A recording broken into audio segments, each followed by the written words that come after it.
জুলাই গণ অভ্যুত্থানের মাধ্যমে অর্জিত নতুন বাংলাদেশে আগামী নির্বাচন ফেয়ার হওয়ার জন্য লেভেল প্লেইং ফিল্ড অপরিহার্য।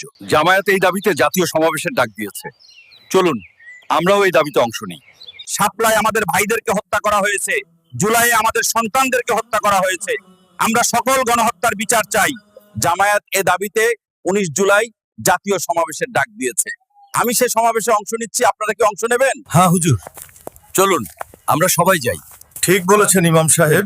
ভাই, আমি এবার জামায়াতের সমাবেশে যাওয়ার সিদ্ধান্ত নিয়েছি। দেশকে সুন্দরভাবে গড়ার জন্য মৌলিক সংস্কারগুলো নিশ্চিত করার দাবিতে আমিও যাব। ভাই সব, আমরা জুলাইয়ে গুলির সামনে বুক পেতে দিয়ে দেশকে স্বৈরাচার মুক্ত করেছি।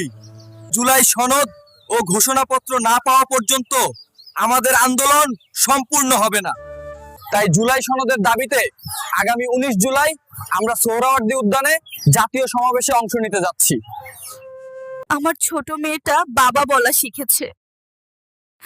সকাল সন্ধ্যা বাবা বাবা করে ডাকে, কিন্তু ও তো জানে না ওর বাবা আর এই পৃথিবীতে নেই। জুলাইয়ের গণ অভ্যুত্থানে শহীদ হয়েছেন। এখন আমি ওকে কিভাবে বোঝাই?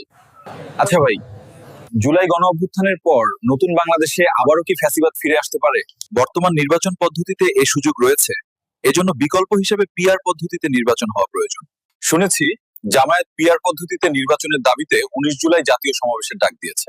চলুন আমরাও অংশ নিই। বাবা, এখন পর্যন্ত জীবনে কোনোদিন ভোট দিতে পারিনি। আশা করছি এবার বাংলাদেশে সুষ্ঠু নির্বাচন হবে। এবারও কি আমরা ভোট দিতে পারবো না বাবা? তোমাদের ভোট প্রদানের ব্যবস্থা নিশ্চিত করার দাবিতে জামায়াত 19 জুলাই জাতীয় সমাবেশের ডাক দিয়েছে।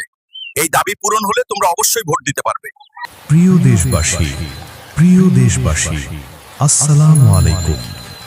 আগামী 19 জুলাই 7 দফা দাবিতে বাংলাদেশ জামায়াত ইসলামীর আহ্বানে ঢাকার সোহরাওয়ার্দী উদ্যানে জাতীয় সমাবেশের আয়োজন করা হয়েছে।